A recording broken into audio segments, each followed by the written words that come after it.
Bonjour à toutes et à tous. Ici, on est à Gênes, on est en vacances. Depuis pratiquement 3 jours, ils sont en vacances. Ainsi que lui, notre reporter Aneb. Donc, on profite de ce temps de vacances pour faire un tour ici à Gênes. Je suis à côté de ce bateau-là, ce bateau antique qui fait l'objet de l'attraction touristique au niveau de Gênes.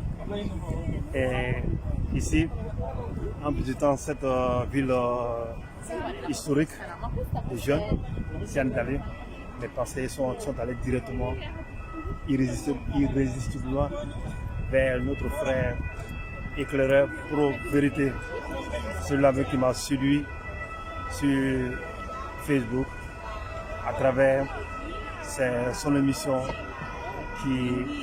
qui apporte un plus en ce qui concerne le changement des mentalités au niveau des Ivoiriens.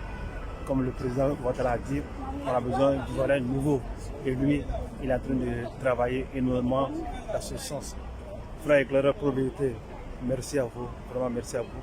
Et je note que vraiment tout ce que vous faites sur la toile dans votre émission est en train d'avoir un impact positif au niveau des grandes décisions que le Prado prend, surtout qu'il est en train de prendre. J'ai remarqué hier que dans son discours au niveau de la nation, il a tenu compte de vos suggestions et de vos critiques. Le Prado, c'est quelqu'un qui est beaucoup ouvert, qui est un libéral. Il laisse le champ libre à toutes les trucs. En critique, c'est quelqu'un qui est ouvert, il est beaucoup ouvert. Il n'est pas sectaire, il n'est pas taré, il n'est pas fermé. C'est ça qu'on appelle un chef d'État moderne qui aime voir son pays évoluer et qui aime voir son pays évoluer est ouvert à la critique. Jamais la Côte d'Ivoire n'a été aussi libre.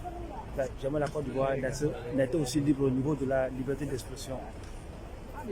On le voit aujourd'hui, depuis qu'il est arrivé, il a beaucoup œuvré pour la libéralisation de l'audiovisuel.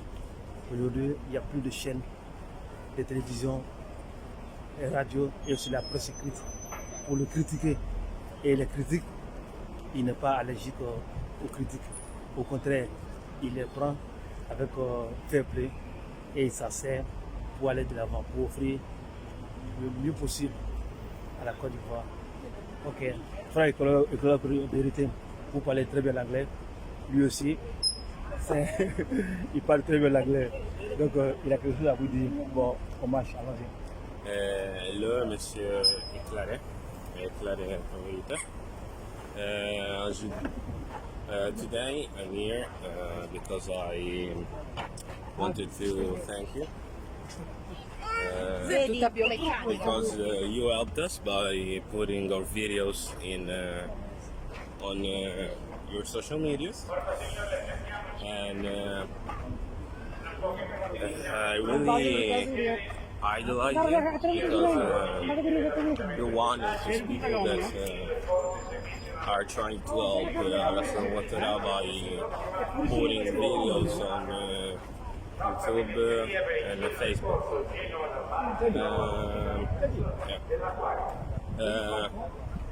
So thank you very much for everything that you're doing, and I hope that you can continue by helping Alassane and other future presidents. Okay. Bon, pas de minutes. Ok. Allons-y. Allons-y. De là, on va aller manger par rapport un peu de kebab. Et on prend la route pour la maison. Frère éclaireur, vraiment merci beaucoup pour ce que vous faites pour la Côte d'Ivoire. Ce ne sera pas facile. Il y a des personnes qui vont essayer de vous mettre les bâtons entre les roues. Mais ne tenez pas compte de la petite pour des bananes. Il faut continuer à aller de l'avant. La Côte d'Ivoire a besoin de vous. La Côte d'Ivoire a besoin de vos émissions chaque fois sur Facebook pour changer de mentalité. Le changement des mentalités, ça prend toujours du temps. Le changement des mentalités, c'est pas accepté de tous.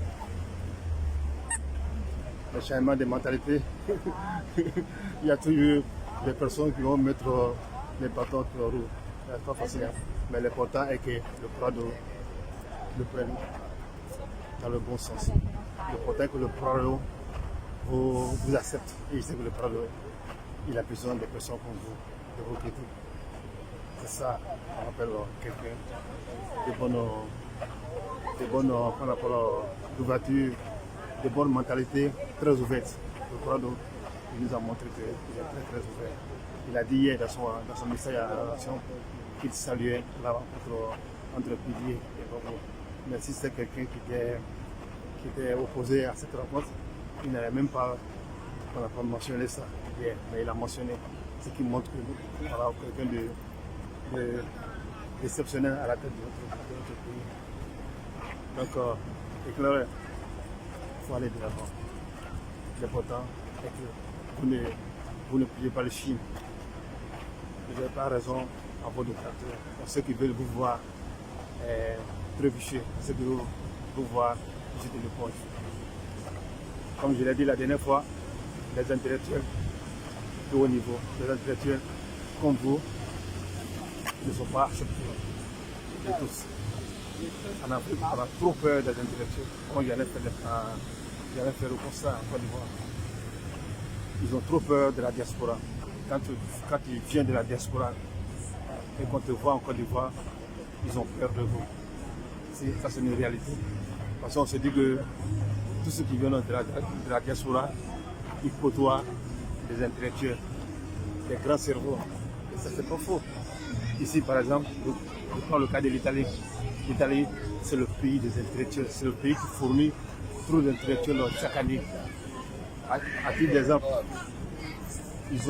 la plupart de leurs chercheurs se retrouvent en Allemagne. C'est des milliers de personnes. Ici, il y a trop de cerveaux qui sont des universités. Et ces personnes-là, nous qui sommes de la diaspora, on les rencontre ici. On a la possibilité de rencontrer des grands personnalités, des grands cerveaux, des grands universitaires. Ce sont pas des personnes qui sont très difficiles à rencontrer. Au contraire, ils sont ouverts, ils font preuve d'humilité. Et avec ces personnes-là, on échange beaucoup. Ils ne font pas ce qu'on appelle le gros doigt disant je suis intellectuel, je peux faire de l'université, mais je ne mets pas au même niveau que celui-ci. Ici, ils sont très humbles. C'est ce qui me plaît chez eux. Ici, on a la possibilité de rencontrer des personnes.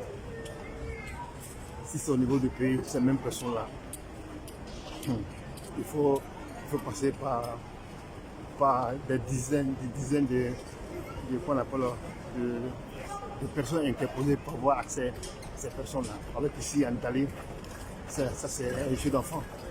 Ici, moi j'ai la possibilité de rencontrer des personnes, vraiment si c'est au pays, c'est pas possible.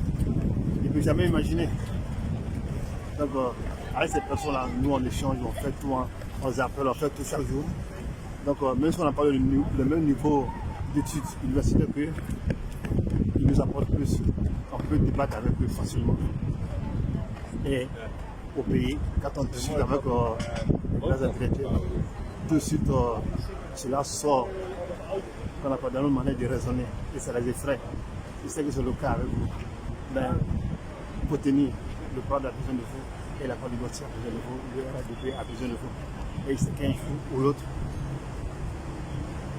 on va faire appel à vous pour mettre votre expérience au service de la Russie de notre parti. Bye bye, see you next time. Ok, vous voyez les touristes qui viennent, tous convergent vers l'aquarium. L'aquarium du Jeune, c'est le deuxième le plus grand en Europe, après celui d'Espagne. Ça attire beaucoup de touristes. Et j'ai mis le vœu que le président de la République, Alassane Ouattara, construise un parc d'attractions énorme, au même niveau que celui de Paris, Disneyland, à côté de la baie de Lagune à Abidjan. Ça va attirer de nombreux touristes et ça va pousser le tourisme en Côte d'Ivoire. Et tout ça, ça fera beaucoup de recettes pour notre économie. Bye bye, see you next time. Junior, cosa dice? Un mot pour éclairer. Un mot pour éclairer. Wow. Et Clara, justement, c'est mon. Moi, je me double en anglais, mais lui, il est mon maître finalement. Je lui ai appris un peu les bases de l'anglais, mais lui, il me dépasse. Allez, sur le banc, j'étais très bon en anglais, j'avais des bonnes notes. Chez nous, on est littéraire. Dans notre famille, on est littéraire. À titre d'exemple, la sœur Bozéré là, le prix évolue. Cela est de certains parties que chez nous, on est littéraire. Et lui, son professeur d'anglais m'a appelé un jour pour lui dire qu'il est vraiment, si je veux faire, qu'il est médusé à l'idée de voir qu'il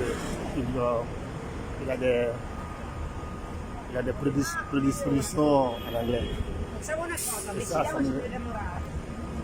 Et ça me fait plaisir. Ok. Bye bye. See you next time.